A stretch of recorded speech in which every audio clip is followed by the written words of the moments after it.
அன்பான நண்பர்களே வணக்கம். நாம் கேட்டுக்கொண்டிருப்பது திரு இந்திரா சௌந்தரராஜன் அவர்களின் 4ஆம் சக்தி. வாசிப்பது ஸ்ரீலதா தயாளன். போன பகுதியின் தொடர்ச்சியாக. தன் நண்பர் மூலம் தனக்கு கிடைத்த புத்தகத்தில் இருப்பது போல நடக்க நடக்க ஆச்சரியத்தில் மூழ்கினான் குமரவேல். அதில் இருந்தது போல பல வருடங்களுக்கு முன் காணாமல் போன தனது தந்தை வீட்டுக்கு வந்ததை பார்த்து நம்ப முடியாமல் நின்றான் குமரவேல். இனி கதைக்குள். அதே சமயம் அவ்வளவாக அடையாளம் விளங்கவில்லை. சுவரில் தொங்கிக் கொண்டிருந்த புகைப்படத்தையும் அவரையும் மாறி மாறி பார்த்தான். ஏங்க, எங்கெங்க போயிட்டீங்க? எப்படி இருக்கீங்க? என்னங்க இது கோலம்? ராஜாத்தி படபடப்போடு கேட்டாள். ஓடி போய் கைகளை பற்றி கொண்டாள். அவரோ அவள் அளவு உணர்ச்சி வயப்படுற மாதிரி தெரியவில்லை. மிக இயல்பாக, எப்படி இருக்க ராஜாத்தி? இதுதான் நம்ம பையன் குமரவேலா என்ற கேள்வியோடு அவனை பார்த்தார். ஆமாங்க குமாரு, பாருடா, உங்க அப்பா வந்துட்டாருடா. இந்த புத்தகம் சொன்னது பொய் இல்லடா, சத்தியம், அவ்வளவும் சத்தியம். அவள் உடல் நடுங்கியது. வார்த்தைகள் சந்தோஷ பதற்றம் காட்டின. குமரவேலும் இருமாந்து போனான். ஏங்க, எங்கெங்க போயிட்டீங்க? என்னங்க ஆச்சு உங்களுக்கு? ஒரு நாளா 2 நாளா? எத்தனை வருஷங்க? ஆனா என் நம்பிக்கை வீண் போகலைங்க, துளி கூட வீண் போகல. நீங்க வந்துட்டீங்க என்றாள். பொங்கி வழிந்தாள், துள்ளி குதித்தாள். சொல்றேன் ராஜாத்தி, சொல்றேன். ரயில்வே ஸ்டேஷன்ல உன்னை விட்டு பிரிஞ்சது தான் தெரியும். அதுக்கு பிறகு 10 நாளைக்கு முந்தி வரை நான் எங்கே இருந்தேன், என்ன செய்துக்கிட்டு இருந்தேங்கிறது கூட எனக்கு தெரியாது. நம்ம ரயில் நின்றுக்கிட்டு இருந்த பிளாட்பாரத்தில் தண்ணி வரலை. ஆகையால் அடுத்த பிளாட்பாரத்துக்கு தண்ணி பிடிக்க போனேன். அப்போ யாரோ சாப்பிட்டு போட்ட வாழைப்பழத்தோல் வழுக்கி கீழே விழுந்ததில் தண்டவாளத்தில் தலைப்பட்டு மயக்கமாயிட்டேன். இமயமலையில் ஆசிரமம் வச்சிருக்கிற ஒரு சாமியார் தான் என்னை அங்கே காப்பாத்தினாரு. 4 நாள் ஆச்சாம் நான் கண்ணு முழிக்க. அதுவரை பாவம் அவர் கூடவே இருந்திருக்காரு. கண்ணு முழிச்சாலும் எனக்கு பழைய ஞாபகம் எதுவும் இல்லை. ஒரு பொம்மை மாதிரி தான் இருந்தேனாம். அதுக்காக அவர் என்னை கைவிடலை. தன் கூடவே இமயமலை ஆசிரமத்துக்கு கூட்டிக்கிட்டு போனாரு. அங்கே வச்சு என்னை ஒரு குழந்தை மாதிரி பார்த்துக்கிட்டாரு. நானும் அவர் சொன்னதை கேட்டுக்கிட்டு ஒரு மூளை வளர்ச்சி இல்லாத குழந்தையை போலவே இருந்துட்டேன். 10 நாளைக்கு முந்தி திரும்ப தலையில் அடிபட்டு பழைய ஞாபகமெல்லாம் வந்தது. அப்பதான் இந்த விஷயமெல்லாமும் தெரிஞ்சிச்சு. சாமி, நான் ஊருக்கு போறேன். இனி என்னால் ஒரு நாள் கூட இங்கே இருக்க முடியாதுன்னு. அவரும் தாராளமாக நீ போகலாமுன்னார். சரியா 18 வருஷம் நான் அப்படி இருக்கணும், நீங்களும் என்னை பிரிஞ்சிருக்கணுங்கிறது என்னோட கர்மாவாம். இருந்தாலும் அந்த 18 வருஷம் நான் அங்கு இருந்து செஞ்ச சேவைக்காக அந்த ஆசிரமத்து சாமியாரோட குருவான காகபுஜண்டர் இனி நல்ல வழியை காட்டுவாருன்னு சொன்னார். பெத்தவங்க செய்யற நல்லதெல்லாம் பிள்ளைங்க கணக்கில் தான் வரவு வைக்கப்படுமாம். என்னோட புண்ணியம் இனி என் மகனுக்கு தான்னு அவர் சொன்னாரு. வெந்ததை தின்னுட்டு வேலைக்கு சாகிற சராசாரி மனுஷனா இல்லாம வாழ்க்கைனா என்ன, ஏன் பிறந்தோம், எதுக்கு பிறந்தோங்கிற கேள்விக்கெல்லாம் விடையை கண்டுபிடிக்க ஒரு அர்த்தமுள்ள வாழ்க்கையை இனி உன் மகன் வாழுவான். குருவோட அருள் அவனை வழி நடத்தும்னு சொல்லி அனுப்பி வச்சாரு. நானும் சந்தோஷமா கிளம்பி வந்தேன். ராஜரத்தினம் சொல்லி முடிக்கவும் ராஜாத்தி சிலிர்த்து போனாள். குமாரு, பாத்தையா, இந்த புத்தகம் காரணமில்லாம உனக்கு கிடைக்கல. எல்லாம் அந்த சாமியாரோட அருள்தாண்டா. ஐயோ, நினைக்கவே புல்லரிக்குதே.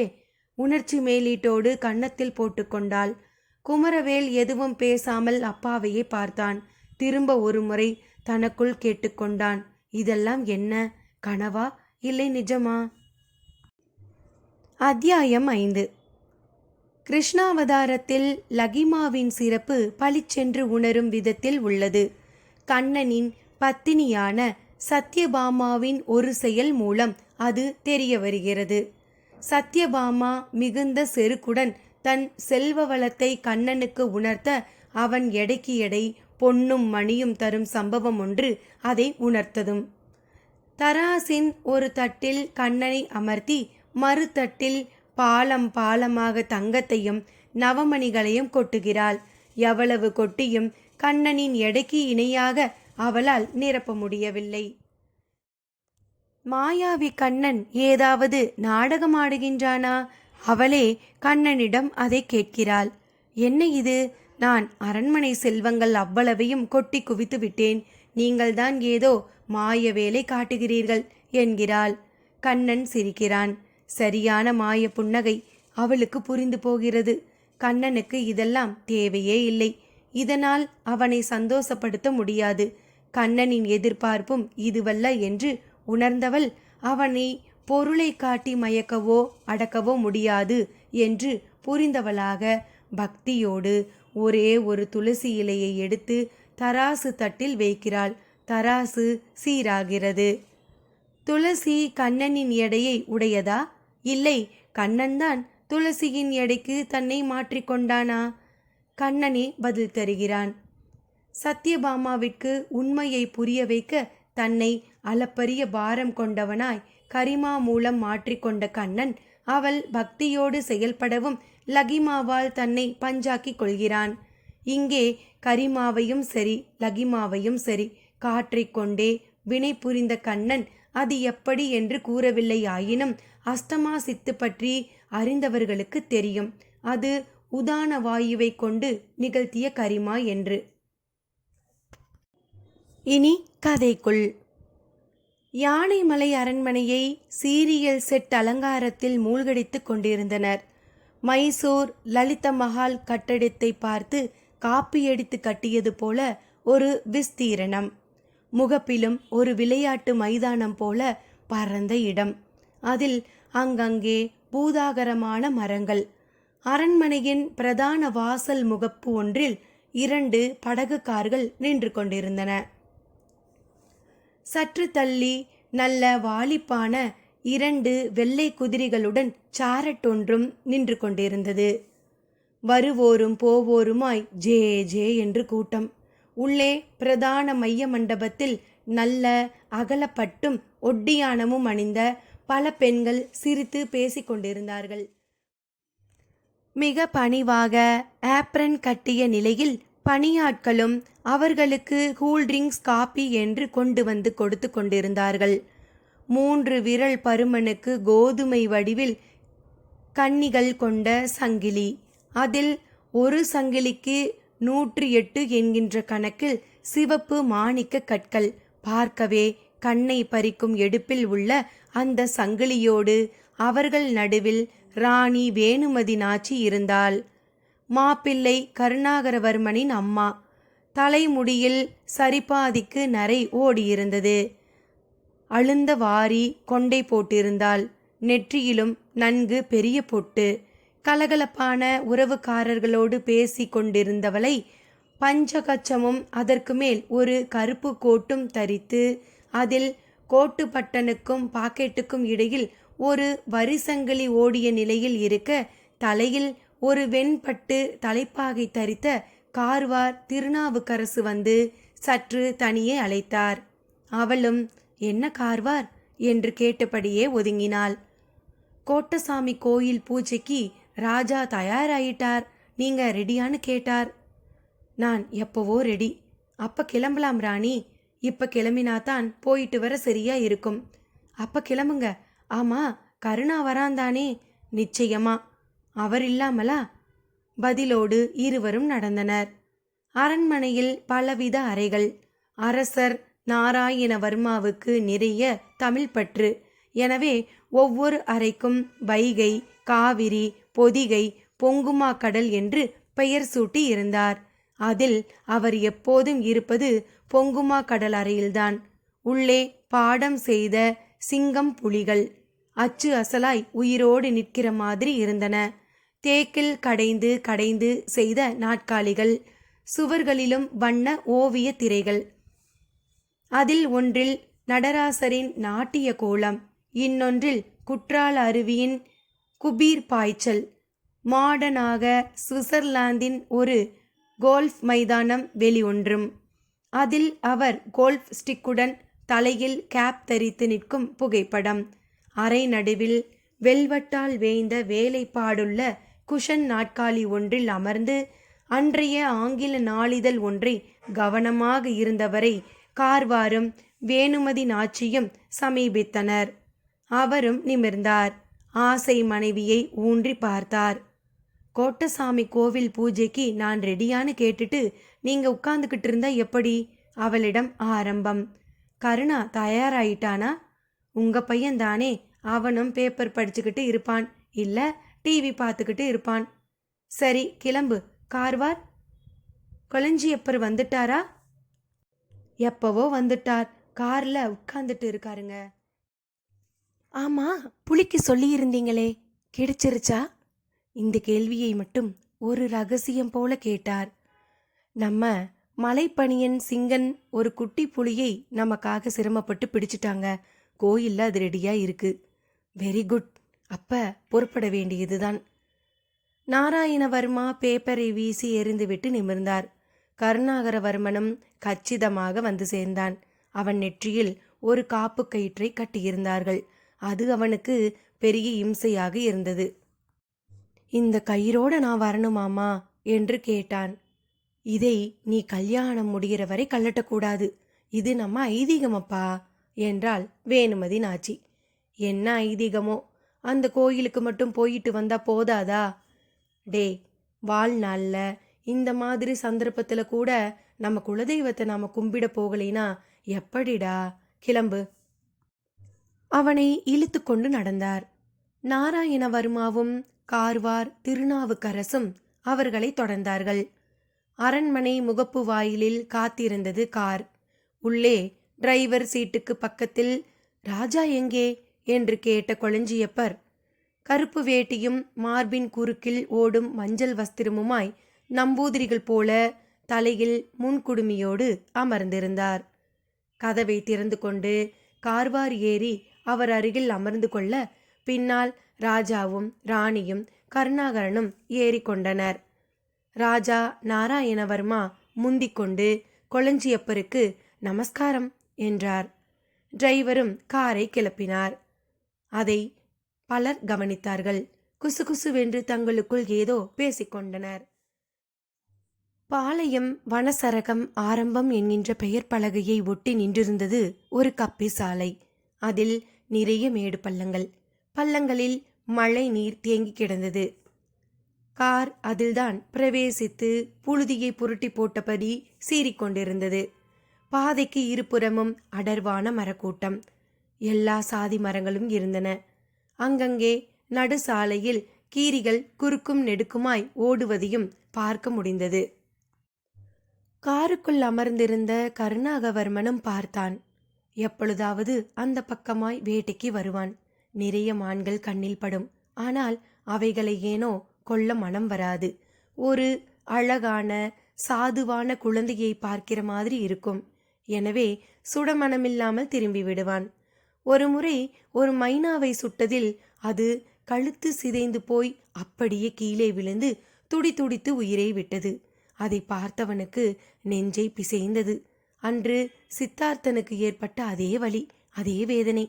அதற்கு பின் அவன் வேட்டையாடுவதே இல்லை. ஆனால் நாராயணவர்மா அப்படி இல்லை. எந்த மிருகத்தை பார்த்தாலும் சுட்டு விடுவார். அதை ஜீப்பில் தூக்கி போட்டு கொண்டு வந்து அரண்மனை சமையல்காரர்களிடம் கொடுத்து சமைக்க சொல்லியும் சாப்பிடுவார். அப்படிப்பட்டவருக்கு எப்படி இப்படி ஒரு மகன் என்று ஆச்சரியப்படாதவர்களே இல்லை. இன்று அவன் கைப்பட அவன் ஒரு புலியின் கழுத்தை அறுத்து கொள்ள வேண்டும். அதன் இரத்தத்தால் கோட்டை சாமி என்னும் அவர்கள் குலதெய்வமாகிய நடுக்கல் ஒன்றுக்கும் அபிஷேகம் செய்ய வேண்டும். அப்படி செய்து விழுந்து கும்பிட்டால்தான் எந்த நல்ல காரியமும் அந்த அரண்மனையில் ஊனமில்லாமல் நடக்கும். நாராயணவர்மாவின் திருமணத்திற்கு பிறகு இப்பொழுது கருணாகவர்மனின் திருமணத்திற்குத்தான் அப்படி ஒரு பூஜை நடைபெற இருக்கிறது. அவனிடம் சொன்னால் எங்கே அவன் கோயிலுக்கே வரமாட்டேன் என்று கூறிவிடுவானோ என்றுதான் அவனிடம் யாரும் எதையும் சொல்லவில்லை. காரில் கூட ராஜாவும் ராணியும் பூஜை பங்கமில்லாமல் நடக்க வேண்டும் என்று பயந்தபடியேதான் அமர்ந்திருந்தனர்.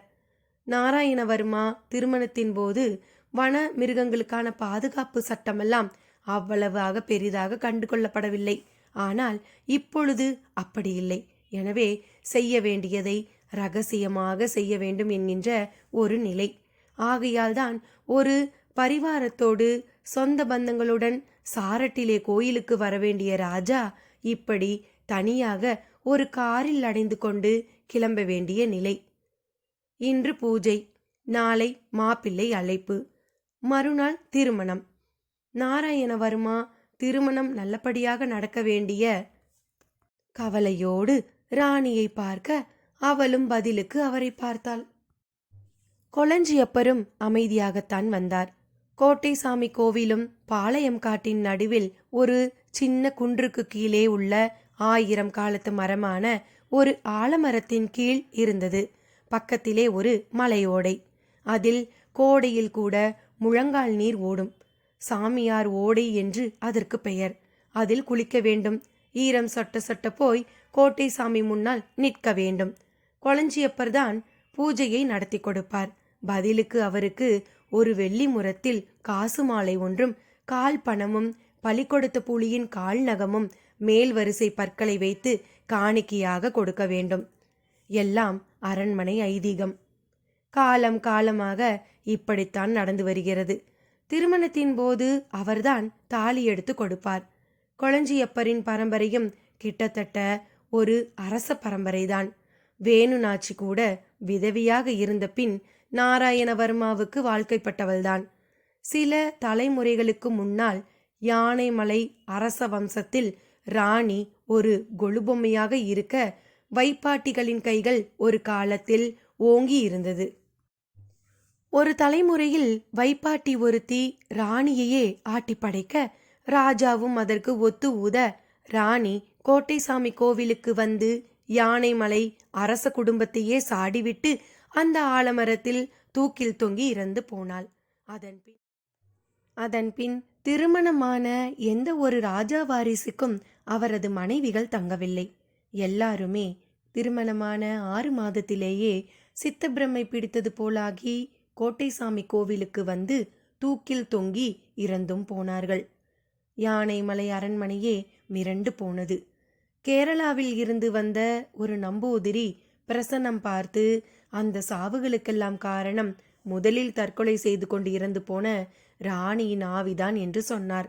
அதன்பின் அந்த ஆவியை ஒடுக்க ஒரு பூஜை செய்து ஒரு சுரை குடைவைக்குள் அடைத்தவர் அதை கோட்டைசாமி நடுக்கல்லின் கீழேயே போட்டு புதைத்து விட்டதாகவும், இப்பொழுதும் அந்த கல்லுக்கு கீழே ராணியின் ஆவி அடங்கி கிடப்பதாகவும், அதை சமாதானம் செய்யவும் கட்டி போடவுமே புலியை பலி கொடுத்து பூசைகளும் செய்யப்படுகின்றனவாம். ஒரு கன்னியை திருமணம் செய்தால்தானே பரம்பரை விளங்காது. விதவையை திருமணம் செய்தால் பாதகமில்லை என்று நம்பூதிரியே ஒரு புதிய வழியையும் சொன்னானாம். அதையும் கொளஞ்சியப்பரின் பரம்பரையினரே செய்து வைக்க வேண்டும் என்பது நம்பூதிரியின் கட்டளை. காரணம், கொளஞ்சியப்பரின் பரம்பரையில் வந்தவள்தான் மனமுடிந்து தற்கொலை செய்து கொண்ட அந்த ராணி. அவர்களுக்கு கட்டுப்பட்டு அவர்கள் ஆசீர்வாதத்துடன் திருமணம் செய்தால்தான் அந்த திருமணமும் சிறக்கும். இல்லாத பட்சத்தில் வாழ்க்கைப்பட்டு வரும் பெண் யாராக இருந்தாலும் அவளை ராணியின் ஆவி ஆக்கிரமித்து கொன்றுவிடும் என்பதெல்லாம் யானைமலை அரண்மனையின் நம்பிக்கை நிலவரங்கள். இத்தனைக்கும் நடுவில் அரண்மனைக்கு விருந்தினர்களாக வரும் பலர் காணாமல் போய்விடுவதும், அவர்கள் என்ன ஆனார்கள் என்பதே தெரியாமல் இருப்பதும் பெரிய புதிர். இதில் எதுவும் கருணாகவர்மனுக்கு தெரியாது என்பதுதான் மிகப்பெரிய ஆச்சரியம். பள்ளி கல்லூரி என்று அவனை யானைமலைக்கு வெளியே ஹாஸ்டலில் போட்டே வளர்த்து விட்டார் நாராயணவர்மா. அதுவே அவருக்கு வேறு வகையில் பிரச்சனையாகவும் ஆகியது. கருணாகவர்மனுக்கும் இந்த கால இளைஞனாக ஏன், எதற்கு, எப்படி என்றே கேள்விகள் கேட்டு ஒரு மனிதாபிமானியாகவும் விஞ்ஞான பார்வை அதிகமுள்ள ஒருவனாகவும் உருவாகிவிட்டான். அவனுடைய முற்போக்கான புத்தி ஒரு விதத்தில் மட்டும் நாராயணவர்மாவுக்கு ஒத்துழைத்தது. ஒரு விதவையை திருமணம் செய்து கொள்வதில் தனக்கு ஆட்சேபணி எதுவும் இல்லை என்பதுதான் அது. அதற்கேற்ப நிலா என்கின்ற நித்திய மாலினியும் கிடைத்தாள். தாலி கட்டி கொண்ட அன்றே முதல் இரவில் ஹார்ட் அட்டாக்கில் போய் சேர்ந்தவன்தான் அவள் கணவன். அது அவள் தலையில் ஒரு இடியாக மட்டும் விழவில்லை, அவளையே ஒரு அதிர்ஷ்டக்கட்டையாகவும் பார்க்க வைத்துவிட்டது. நிலாவின் பெற்றோர்களும் அந்த நாளைய பாளையக்கார வம்சத்தினர்தான். சொத்து பத்தும் நிலம் நீச்சும் பாளையக்கார வம்சம் என்கின்ற வாசனையும் இருந்தும் மகளை வாழ வைக்க முடியாத துக்கத்தில் உயிரிருந்தும் பிணங்களாகத்தான் இருந்தனர். நாராயணவர்மாவுக்கும் அது வசதியாக போய்விட்டது. கார்வார் திருநாவுக்கரசை அனுப்பி சம்பந்தம் பேசினார். தானும் ஒரு விதவைக்கு வாழ்க்கை கொடுத்து நல்லபடி வாழ்ந்து கொண்டிருப்பதாக சொல்லி அவர்களை மசிய வைத்தார். அவர்கள் யானைமலை அரண்மனைக்கு பின்னால் உள்ள பல புதிர்கள் பற்றி கேள்விப்பட்டு கொஞ்சம் அச்சப்பட்டனர். அதையெல்லாம் வதந்தி என்றும் பொறாமை பிடித்தவர்களின் புலம்பல்கள் என்றும் கூறி சமாதானப்படுத்தி விட்டார். பாளையக்கார ராஜாவான நிலாவின் அப்பாவுக்கும் ஒரு விதவைக்கும் இதற்கு மேலேயா வாழ்க்கை கிடைத்துவிடப் போகிறது என்று தோன்றியது. அதன் பின் நிச்சயதார்த்தமும் நடந்தது. யானைமலை அரண்மனை சாங்கியபடி மாப்பிள்ளை பெண்ணை எந்த காரணம் கொண்டும் ஒருவரை ஒருவர் பார்த்துவிடக்கூடாது, மணப்பந்தலில்தான் பார்க்கலாம். ஆகையால் நேராக திருமணத்திற்கு நாள் குறிக்கப்பட்டது. ஆனால் கருணாகவர்மன் அதையெல்லாம் ஒப்புக்கொள்ள மறுத்து நிலாவின் மாளிகைக்கே ஒரு நாள் அவளை பார்க்க சென்றான். நிலாவின் பெற்றோர்களும் அவனை வரவேற்று உபசரித்தார்கள். நிலாவிடம் பேச வேண்டும் என்றான். பின் பேசினான். அவள் முதலில் அழுதாள். தான் ராசியில்லாதவள் என்றாள். சமாதானம் செய்தான். தான் முழு மனதாக இந்த திருமணத்தை செய்து கொள்வதாக கூறினான். அவன் பேச்சு, நடந்து கொண்ட விதம் எல்லாமே நிலாவுக்கு மிகவும் பிடித்து போயிற்று. அவளை விட அவள் தங்கைக்கு அவனை மிக பிடித்து போனது. சித்ரா என்கின்ற அவள் துடுக்கான பெண். அவள்தான் தனக்கு இன்னொரு திருமணமா என்று கேட்டு சம்மதிக்க மறுத்த நிலாவை சம்மதிக்க வைத்தாள். கருணாகவர்மன் போல ஒரு மாப்பிள்ளை கிடைக்க கொடுத்து வைத்திருக்க வேண்டும் என்று சொன்னாள். வித்தியாசமாக பிசியோதெரபி படித்தவள். அதை படிக்க போய் உடம்பு, அதன் செயல்பாடு பற்றியெல்லாமும் புரிந்து வைத்திருப்பவள். அக்காவுக்கு திரும்பவும் ஒரு திருமணம் என்பதில் எல்லையில்லாத மகிழ்ச்சியில் இருப்பவள். திருமணத்திற்காக ஒரு அட்வான்ஸ் பரிசாக ஒரு ஃபாரின் கடிகாரம் ஒன்றினை கருணாகரவர்மனுக்கு பரிசாக கொடுத்திருந்தாள். அதை அடிக்கடி பார்த்தபடியே காரில் அமர்ந்திருந்தான் கருணா. காரும் நெடுந்தூரம் வந்துவிட்ட மாதிரி ஒரு மேட்டுப்பாங்கான இடத்தில் நின்றது. கார்வார் முந்திக்கொண்டு காரில் இருந்து இறங்கினார். தொடர்ந்து மற்றவர்கள் இறங்கினார்கள். டிரைவர் ஓடிப்போய் டிக்கியை திறந்து ஒரு வெண்பட்டால் மூடப்பட்ட மூங்கில் கூடையை எடுத்து வெளியில் வைத்தான். கருணாகரவர்மன் அதை ஆச்சரியமாக பார்த்தான். இதுல என்ன இருக்கு? நம்ம குலதெய்வத்திற்கான பூஜை சாமான்கள் தம்பி. கோயில் எங்க இருக்கு? இங்கு இருந்து கொஞ்ச தூரம் நடக்கணும். அதுவரை கார் போகாதா? பாதை கிடையாது தம்பி. கார்வார் கருணாகவர்மன் கேள்விக்கு பணிவாக பதிலே சொன்னார். அதே சமயம் இறுக்கமாகவும் மௌனமாகவுமே வந்த கொளஞ்சியப்பர் அந்த கூடையை வாங்கி தலையில் வைத்து கொண்டார். அப்படியே பாம்பு உடம்பு போல வளைந்தும் நெளிந்தும் சென்ற மலைப்பாதையில் இறங்கி நடக்க தொடங்கினார். நாராயணவர்மாவும் வேணுமதி நாச்சியும் கருணாகரவர்மனை பார்த்து, கருணா வா போகலாம் என்றனர். ஞாபகமாக கால் செருப்புகளை அங்கேயே கலற்றி விட்டனர். ஏன் செருப்பு கலற்றீங்க? இந்த இடத்துல இருந்து சன்னதி வரை கோட்டை சாமி ராஜ்யம், காலில் செருப்பு போடக்கூடாது. என்ன பேத்தல், வழிய பாருங்க, ஒரே நெருஞ்சி முள். இருக்கலாம் தம்பி, கோட்டை சாமியை நினைச்சுக்கிட்டு வந்தா அதெல்லாம் ஒன்றும் செய்யாது. நோனோ, நான் செருப்பு போட்டுக்கிட்டு தான் வருவேன். பதிலோடு வேகமாக பாதையில் இறங்கி கொளஞ்சியப்பரையும் தாண்டி கொண்டு நடந்தான். கொளஞ்சியப்பர் திரும்பி நாராயணவர்மாவை பார்த்தார். பார்வையில் முறைப்பு. நாராயணவர்மா பதிலுக்கு கொஞ்சம் விட்டுத்தான் பிடிக்கணும், அவன் காலேஜில் படித்த பிள்ளை என்றார். அதன் பின் டிரைவர் கார் அருகிலேயே நின்று கொள்ள அவர்கள் அந்த ஒற்றையடி பாதையில் நடந்தனர். வழியில் பாதை ஓரமாக ஒரு மான் சிங்கம் புலிகளால் குதறப்பட்டது போல தலை, கால், வால் என்கின்ற பாகங்களோடு கிடந்தது. பக்கத்திலேயே அந்த மிருகங்கள் வந்து சென்றதற்கு அடையாளமாக தடயங்கள். நடுநடுவே ஒற்றையடி பாதையில் காட்டுச் செடிகள் வளர்ந்து வழியை மறித்து கொண்டிருந்தன. கொளஞ்சியப்பர் துணிச்சலாக அவைகளை மிதித்து கொண்டு நடந்தார். அவ்வப்போது திரும்பி திரும்பி பார்த்தார். கருணாகவர்மன் ஒரு இடத்தில் நின்று சுற்றிலும் ஒரு பார்வை பார்த்தான். பியூட்டிஃபுல், சரியான காடுதான்.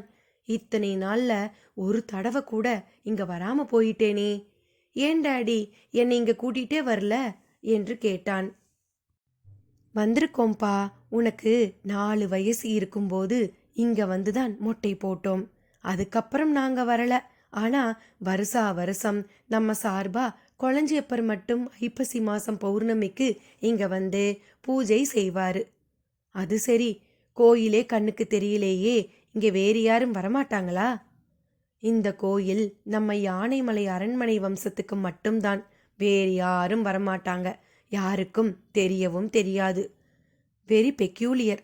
கோவில்னா எல்லோரும் தானே வந்து கும்பிடணும். குலதெய்வத்துக்கு அது பொருந்தாது கருணா. குலதெய்வம்ங்கிறது குறிப்பிட்ட குடும்பத்துக்கு மட்டும்தான். நிஜமாவா? ஏன் அப்படி? உன் கேள்விகளுக்கெல்லாம் பதிலை பிறகு சொல்றேன். இப்ப எதுவும் பேசாம நட. இப்ப என்ன வெட்டியா சாய்க்கிறோம்? கமான் டாட், சொல்லுங்க. அவனது தொணப்பல் தாங்காமல் கொளஞ்சியப்பர் மீண்டும் ஒரு முறை திரும்பி பார்த்தார். பார்வையில் அனல் பறந்தது. கருணா, கல்யாணம் நல்லபடியா நடக்கணும்னு வேண்டிக்க வந்திருக்கோம். எதுவும் பேசாம நடையா? வேணுமதி நாச்சியும் அவனை மசிக்க பார்த்தாள். என்னம்மா நீ, கார்ல தான் உம்முன்னு வந்தீங்க, இப்ப நடக்கும்போது கூடவா உம்முன்னு நடக்கணும்? இதுக்குத்தான் நான் வரல, நீங்களே போயிட்டு வாங்கனேன். ஆனா நீங்க கேட்கல. அப்படி இல்லை கருணா, இங்க பயபக்தியோடு நடக்கணும். மிருகங்கள் நிறைய இருக்கிற காட்டுப்பகுதி இது. அந்த கோட்டை சாமி நினைப்பா போனாதான் அது காவலுக்கு வரும். அரட்டை அடிச்சுக்கிட்டு போனா அது நல்லதில்லப்பா. அந்த சாமிக்கு கோபம் வரும். நீ வேற காலில் செருப்போட வர. காட்டுக்குள்ள செருப்பு போடாம போனா முள் குத்தி செப்டிக் தான் ஆகும். அது சரி, கோட்டை சாமிக்கு நான் செருப்பு போடுறதால என்ன குறை வந்துடும்? கருணாகவர்மன் தன் படித்த புத்தியை காட்டினான். கொளஞ்சியப்பர் ஒரு கணைப்பு கணைத்து நாராயணவர்மாவுக்கு சிக்னல் கொடுத்தார். நாராயணவர்மாவும் புரிந்து கொண்டார்.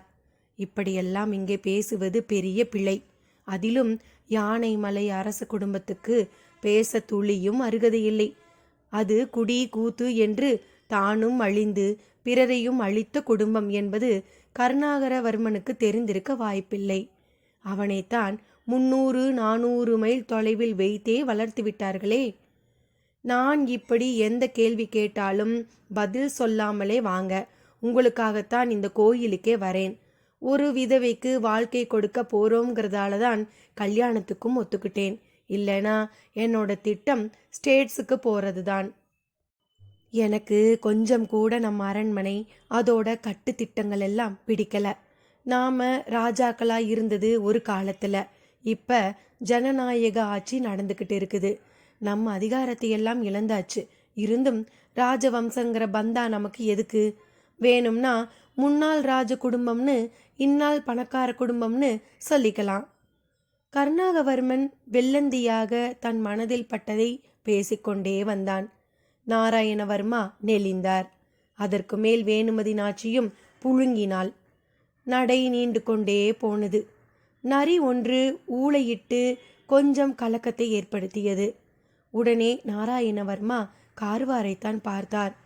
துப்பாக்கி கொண்டுகிட்டு வந்திருக்கியாயா? இருக்குங்க, பயப்பட வேண்டாம். ஓங்கி ஒரு குரல் கொடுத்தா பழியனுங்களும் ஓடி வந்துருவாங்க. இன்னும் எவ்வளவு தூரம் இருக்குது?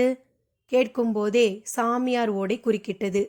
சலசலவென்று இடுப்பளவுக்கு தண்ணீர் ஓடிக்கொண்டிருந்தது. கொளஞ்சியப்பர் கூடைத்தலையோடு ஓடையில் இறங்கினார். கருணாகரவர்மனுக்கு உற்சாகமாகி விட்டது. ஷபாஸ், கார்வார், இந்த ரிவருக்கு பேர் என்ன? நல்லா ஃப்ளோ இருக்கே. இது ஆறு இல்லை இளையராஜா, ஓடை. சாமியார் ஓடைன்னு சொல்லுவாங்க. சாமியார் ஓடையா? ஆமாம், ரொம்ப காலமா அப்படிதான் சொல்வாங்க. அப்ப இங்க சாமியாருங்க யாராவது இருக்காங்களா? இருக்கிறதா சொல்வாங்க, ஆனா நான் பார்த்ததில்லை. கேள்வியும் பதிலுமாய் ஓடையை கடந்து மறுபக்கம் ஏறினார்கள். வேணுமதி நாச்சியின் பட்டுப்புடவை அப்படியே தெப்பமாக நினைந்துவிட்டது. கொசுவ பாகத்தை கரையேறிய நிலையில் பிழிந்துவிட்டு கொண்டாள். நாராயணவர்மாவும் தன் பட்டு வேட்டியை அப்படியே பிழிந்துவிட்டு கொண்டார்.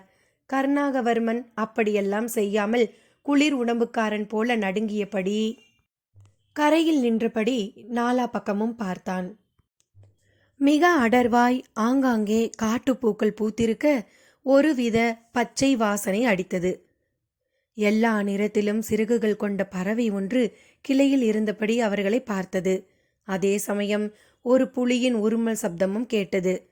வேணுமதி பயத்தோடு கருணாகவர்மன் அருகில் போய் ஒட்டிக்கொள்ள மற்றவர்கள் சப்தம் வந்த திக்கை பார்த்தனர். ஒரு புலிக்குட்டிதான் உருமியபடி ஓடி வந்தது. அதன் கழுத்தில் கயிற்றை கட்டி மறுமுனையை ஒருவன் பிடித்து கொண்டிருந்தான். அவனும் கூடவே ஓடி வந்தான். அடடே, சிங்கனா? என்னவோ ஏதோன்னு ஒரு வினாடி நடுங்கிட்டோம். கும்பிட்டுக்கிறேன் ராசா. பலி புலிங்க இது. பாடா படுத்திக்கிட்டு இருக்குது. ஒரு இடத்துல நிற்க மாட்டேங்குது என்றான் சிங்கன் என்னும் அந்த மலைப்பலியன். கருணாகரவர்மனும் அந்த குட்டி புலியை பார்த்தான். அதிகபட்சம் 1 வயது இருக்கலாம். துருதுருவென்று இருந்தது. மஞ்சள் பட்டு துணி போல உடம்பு. அதில் கருப்பு தேமல்கள். கண்ணிரண்டும் மிதமான பிரவுன் நிறத்தில் இருக்க துள்ளி துள்ளி குதித்தது. கருணாகரவர்மனுக்கு அதை அள்ளி அணைத்து கொள்ள வேண்டும் போல் இருந்தது. சிங்கன் அருகில் வந்து கயிற்றை அவன் வாங்கி கொண்டான். பார்த்து ராசா, ரொம்ப குறும்புக்கார புலியா இருக்குது. காலையில் இருந்து 4 முயலை அடித்து சாப்பிட்ருச்சுங்க. இட்ஸ் ஓகே, புலினா அப்படித்தான் இருக்கணும் என்றபடியே அதை வாரி அணைக்க பார்த்தான். அது முன்காலால் அவன் கையை அறைவது போல தட்டிவிட்டது. கருணா, வேணாமியா, சொன்னா கேளு, அலறினாள் வேணுநாச்சி. கொளஞ்சியப்பர் தேங்கி நின்றது போதும் என்பது போல அங்கிருந்து கூடையோடு நடந்தார். கார்வார், அவனை கூட்டிக்கிட்டு வாங்க, கொளஞ்சியப்பர் சன்னதிக்கு போறார்னு நினைக்கிறேன் என்றபடியே நாராயணவர்மாவும் வேணுமதியும் அவரை தொடர்ந்தனர். சலசலவென்ற ஓடை நீர் ஓட்டம் காதில் கேட்டபடி இருக்க அங்கே கரடு ஒன்றின் தொடக்கம். அடிவார பரப்பில் அந்த சிறிய கோவில் பருத்த ஆலமரத்தின் கீழ் அமைந்திருந்தது. இடுப்புயரத்திற்கு அரைக்குறையாக செதுக்கியது போல ஒரு கல் ஒவ்வொரு பக்கம் ஒவ்வொரு வருஷம் காட்டியது. அந்த கல்லுக்கு முன்னாலே சிறிய பாறை கற்களை முக்கோண வடிவில் நிறுத்திய விளக்கு பிறை. அதனுள் ஒரு மண் சட்டியில் விளக்கெறிந்து கொண்டு இருந்தது. சிங்கன்தான் வந்து ஏற்றியிருக்க வேண்டும். மற்றபடி சுற்றிலும் பிரண்டையும் கோரையுமாக சடை சடையாக தளித்திருக்க அதையெல்லாம் கூட அறுத்து போட்டு கொஞ்சம் போல சுத்தப்படுத்தி இருந்தான் சிங்கன். கொளஞ்சியப்பர் தான் சுமந்து வந்த கூடையோடு அங்கே போய் நின்றார். கூடையை கீழே இறக்கி வைத்தவராக நிமிர்ந்தார். நாராயணவர்மாவும் வேணுமதி நாச்சியும் கார்வாரும் கருணாகரவர்மனும் தொட்டு தொட்டு வந்து அங்கே கூடி நின்றனர். கருணாகரவர்மன் கோட்டை சாமி என்னும் அந்த நடுக்கல்லை நினைவு தெரிந்த முதல் முறையாக பார்க்கிறான். ஒரு மலைக்காட்டில் இந்த மாதிரி 1000 கற்கள் இருக்குமே, அப்படித்தானே இதுவும் இருக்கிறது. இது எப்படி சாமியாகும் என்று ஒரு கேள்வி உள்ளே ஓடியது. எல்லாரும் வந்துட்டீங்களா? கொளஞ்சியப்பர் அப்போதுதான் வாயை திறந்தார். ஆச்சு கொளஞ்சியப்பரே, அடுத்து என்ன செய்யணுமோ அதை செய்யுங்க. இது நாராயணவர்மா. அதை கேட்டு ஆமோதித்தவராக சரக்கென்று அப்படியே நின்ற இடத்தில் மண்டியிட்டார். கைகளை கூப்பி பிரார்த்திக்கவும் தொடங்கினார். பின் கோட்டை சாமி நடுக்கல்லுக்கு முன் உள்ள உருண்டையான ஒரு கல்லின் மேல் கூடையில் கையை விட்டு பருமனான கற்பூரம் ஒன்றை எடுத்து வைத்து ஏற்றினார். அது எரிய ஆரம்பித்தது. இது ஒரு 10 நிமிஷம் எரியும். விடாம நான் எரிச்சுக்கிட்டே இருப்பேன். அதுக்குள்ள இளையவரை போய் தலை முழுக்கு போட்டுட்டு அழைச்சிக்கிட்டு வாங்க என்றார் கொளஞ்சியப்பர். என்னது, நான் தலைமுழுக்கு போடணுமா? ஆமாம் கருணா, ஓடையில் குளிக்க சொல்கிறார் கொளஞ்சியப்பர். நான் நம்ம அரண்மனையில் குளிச்சுட்டு தானேம்மா கிளம்பினேன். இருக்கலாம், இப்போ இங்கேயும் குளிக்கணும். போய் முதல்ல குளிச்சுட்டு வா. வேணுமதி நாச்சி அவனை பிடித்து தள்ள சிங்கன் அந்த புலிக்குட்டியை அங்கே இழுத்து வந்து எரியும் கற்பூர கல்லுக்கு முன்னால் நிறுத்தினான். ஐயா, சீக்கிரமாக ஆகட்டுங்க. தாய் புலி காடு பூரா தேடி திரிஞ்சுக்கிட்டு இருக்கும். தப்பி தவறி இந்த பக்கம் வந்துட்டா நம்ம எல்லோரோட கதியும் அவ்வளவுதான் என்று அவசரப்பட்டான். ஆமா, இந்த புலிக்குட்டிக்கு இங்கே என்ன வேலை? என்ன செய்ய போறோம்? சொல்றேன், நீ போய் முதல்ல ஓடையில் குளிச்சுட்டு வா. நீ இதை என்ன பண்ண போறோம்னு சொல்லு. நான் இதை நம்ம அரண்மனைக்கு எடுத்துக்கிட்டு போய் வளர்க்க ஆசைப்படுறேன். கருணா, இது வளவலன்னு பேசுகிற இடம் இல்லை. நீ போய் முதல்ல குளிச்சுட்டு வா. நாராயணவர்மா முதன்முறையாக சற்று கோபமாக கத்தினார். டாட், எதுக்கு இப்போ கோபப்படுறீங்க? நான் இப்போ என்ன சொல்லிட்டேன்? டேய் போடா, கற்பூரம் அணைஞ்சிட போகுது. அது அணைஞ்சிட்டு போகுது.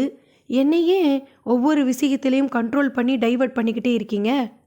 கொளஞ்சியப்பரே, இதுக்கு மேலே இவனுக்கு பதில் சொல்ல என்னால் முடியாது. நீங்களே சொல்லுங்க. ராஜா கொளஞ்சியப்பரிடம் சரண்டர் ஆனார். தம்பி, என்ன நீங்கள் என்ன சொல்ல போகிறீங்க? போய் குளிச்சுட்டு வா. வந்து உன் கையால் இந்த புளியை அறுத்து அந்த இரத்தத்தால் இந்த கோட்டை சாமி நடுக்கல்லுக்கு அபிஷேகம் செய்.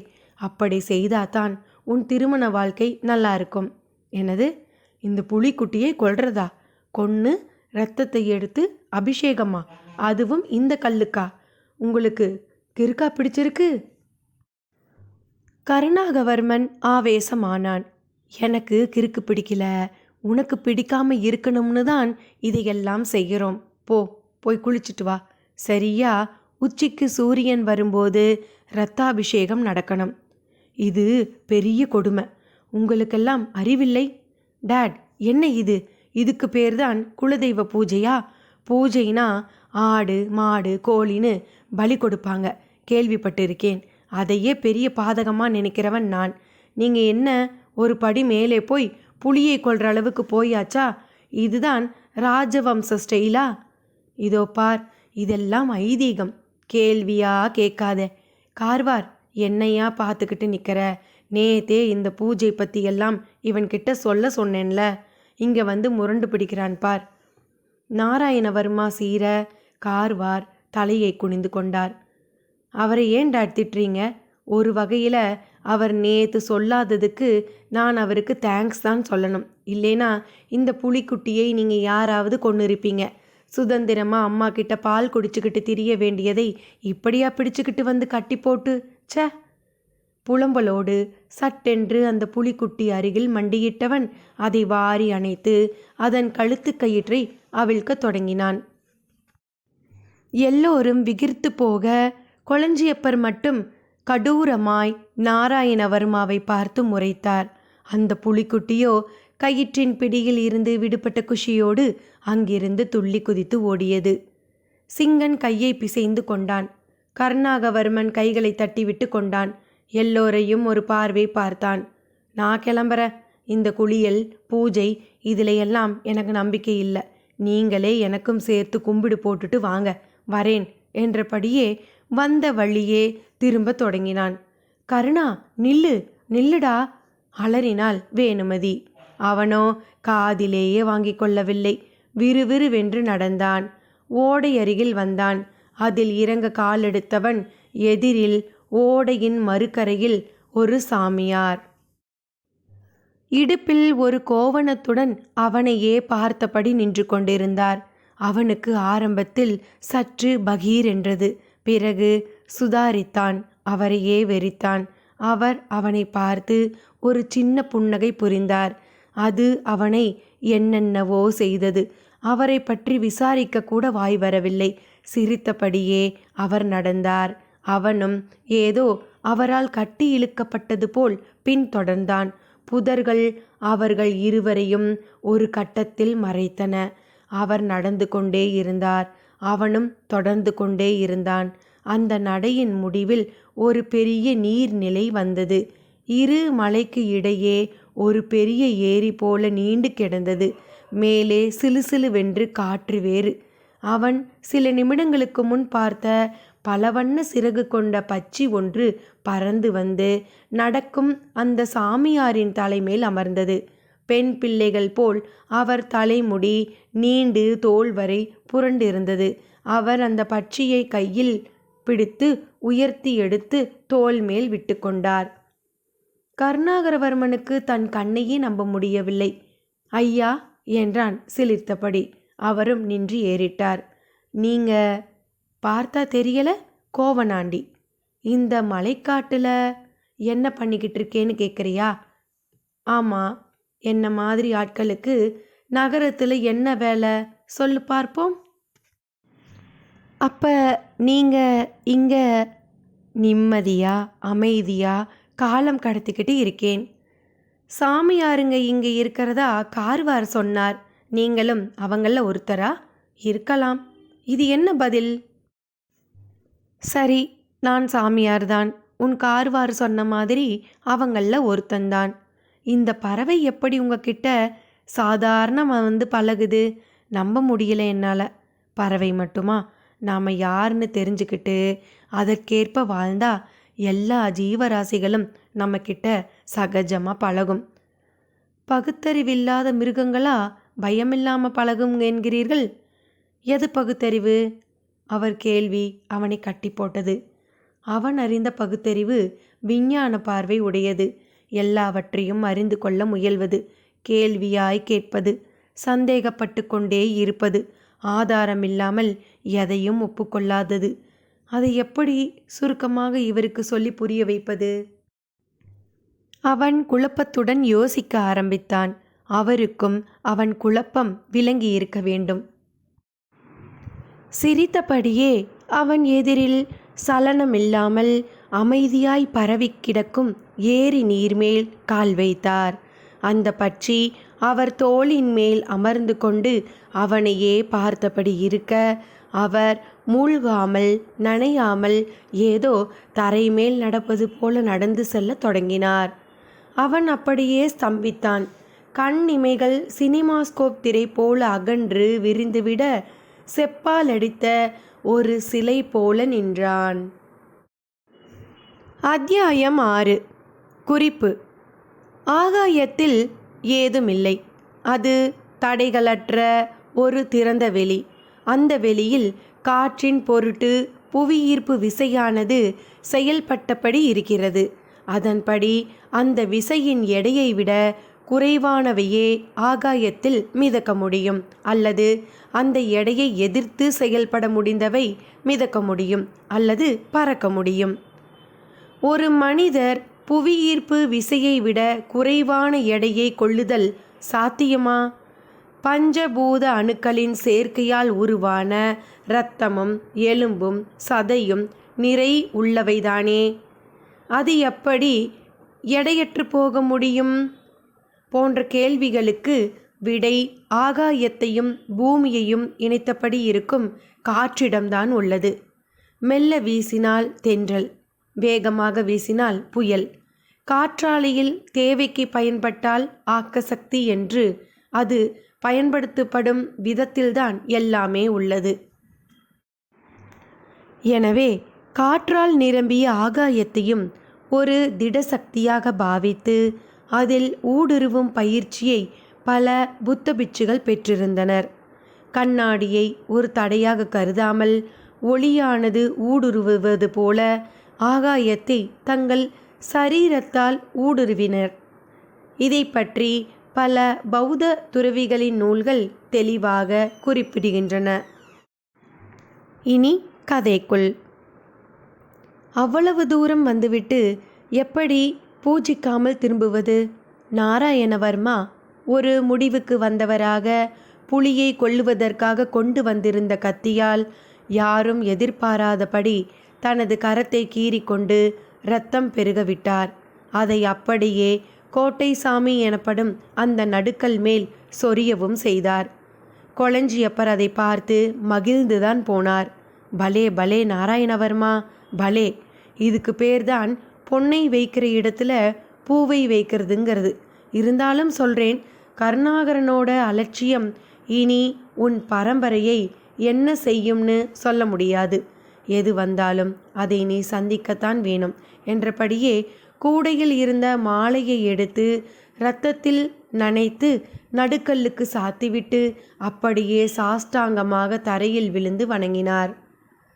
சிங்கன் ஓடிப்போய் ஏதோ ஒரு பச்சிலையை பிடுங்கி கொண்டு வந்து அறுபட்டு இரத்தம் பீரிடும் நாராயணவர்மாவின் கையில் வைத்து கட்டு போட்டான். வேணுமதி நாச்சி கண்களில் கண்ணீர் தழும்ப அதை வேடிக்கை பார்த்தாள். அதன் பின் கொளஞ்சியப்பர் சொன்னபடி அந்த ஆலமரத்தை 11 முறை சுற்றி வந்தனர். அப்போது அவரும் தூமாட்டியில் சாம்பிராணி போட்டவராக நடக்க அந்த இடம் முழுவதுமே ஒரே வாசனை புகை மயமாகி போனது. இறுதியாக விழுந்து வணங்கிவிட்டு வந்த வழி திரும்பி நடந்து கார் நின்றிருக்கும் கப்பி சாலைக்கு வந்து சேர்ந்தார்கள். டிரைவர் மட்டும் நின்று கொண்டிருந்தான். எங்கப்பா கருணா? வேணுமதி ஆவலோடு கேட்க, இளையராஜாங்களா? இங்கே அவர் இல்லீங்களே. ராணியம்மா உங்களோட வந்தார் தானே? என்னது, கருணா வரலையா? என்னங்க கேட்டீங்களா? என்னடா சொல்கிற? எங்களை விட்டு எங்களுக்கு முந்தி கிளம்பினானே, இங்கே தானே வந்திருக்கணும். இல்லைங்க ராஜா, அவர் வரலையா? அப்போ எங்கே போயிருப்பான்? கேள்வியை தொடர்ந்து பதற்றம் தொற்றிக்கொண்டது. கார் வாரும் டிரைவரும் சுற்றி சுற்றி பார்த்தனர். இளையராஜா என்ற குரலோடு அங்கிருந்து தேடிக்கொண்டு புறப்பட்டனர். கொளஞ்சியப்பர் எதுவும் பேசவில்லை. காரின் முன் கதவை திறந்து கொண்டு இருக்கையில் ஏறி உட்கார்ந்து கொண்டார். கொளஞ்சியப்பரே, என்ன உட்கார்ந்துக்கிட்டீங்க? எனக்கு பயமாக இருக்குது என்று அவர் முன் சென்று கமறினார் நாராயணவர்மா. இனி எதுவும் நம்ம யார் கையிலேயும் இல்லை. நடக்கிறதை வேடிக்கை பார்க்க வேண்டியதுதான். ஐயோ, 2 நாள் அவனுக்கு கல்யாணம் நடக்க போகுது. அதுக்கு நான் என்ன செய்ய முடியும்? இந்த மலைக்காட்டில் பயபக்தியோடு வரணும். வரலினா யாராயிருந்தாலும் அதுக்கு தண்டனையை அனுபவிச்சு தான் தீரணும். அவன் என்ன வேணும்னா செய்தான்? அவன் சின்ன பையன். அதான் பதிலுக்கு நான் என் ரத்தத்தையே காணிக்கையா கொடுத்தேனே. மன்னிக்கணும், எனக்கு பதில் சொல்ல தெரியலை. ஒன்று மட்டும் தெரிஞ்சுக்கோங்க, பிரச்சனைக்கு பயந்து பக்தி செலுத்துறது ஒரு விதம், உள்ளன்போடு எப்பவும் நம்பிக்கையோட பக்தி செலுத்துறது இன்னொரு விதம். இது சித்திவனம். இங்கே மனுஷனை விட காட்டுக்கு சக்தி அதிகம். அவ்வளவுதான் சொல்வேன். கொளஞ்சியப்பரின் பேச்சில் அங்கும் இங்குமாய் ஏக பொருள். வேணுமதி கண்ணீர் விட்டு அழ ஆரம்பித்திருந்தாள். கவலைப்படாத வேணு, இங்கே தான் எங்கேயாவது இருப்பான். ஒருவேளை பாதை மாறி எங்காவது போயிருக்கலாம். அதான் தேடிக்கிட்டு போயிருக்காங்கல்ல, அவன் கிடைச்சிடுவான். கவலைப்படாதே. நாராயணவர்மா மனைவியை தேற்றினார். இல்லை, இந்த காட்டில் காணாமல் போன யாருமே கிடைச்சதில்லையே. நம்ம பையன் மட்டும் எப்படிங்க? அவள் கேவி கேவி அழுதாள். நேரம் உருளத் தொடங்கியது. சூட்கேஸில் துணிமணிகளை எடுத்து அடுக்கிக் கொண்டிருந்தான் குமரவேல். அதை பார்த்த ராஜாத்தி, எங்கப்பா கிளம்பிட்ட என்ற கேள்வியோடு அருகில் வந்தாள். கர்ணாவோட கல்யாணத்துக்குமா? ஐயோ வேண்டாம்ப்பா, ஒரு வாழ்த்து தந்து கொடுத்துருன்னு சொன்னேன்ல. இல்லைம்மா, அது நல்லா இருக்காது. ஒரே நாள் நான் கல்யாணத்துக்கு போயிட்டு திரும்பி வந்துடுறேன். நீ அனாவசியமாக பயப்படாதே. கருணா வந்து அவள் மிடறு விழுங்கினாள். ஏதோ சொல்ல வந்தால் கச்சிதமாய் வாயில் புறம் குடுகுடுப்பைக்காரனின் வருகைக்கான சப்தம். குடுகுடுப்பை சப்தம் முந்திக்கொண்டு காதில் வந்து விழுந்தது. அவள் கவனமும் உடனே வாயில் பக்கம் திரும்பியது. குளித்து முடித்த நிலையில் தலையை துவட்டியபடியே ராஜரத்தினமும் கச்சிதமாக வந்தார்.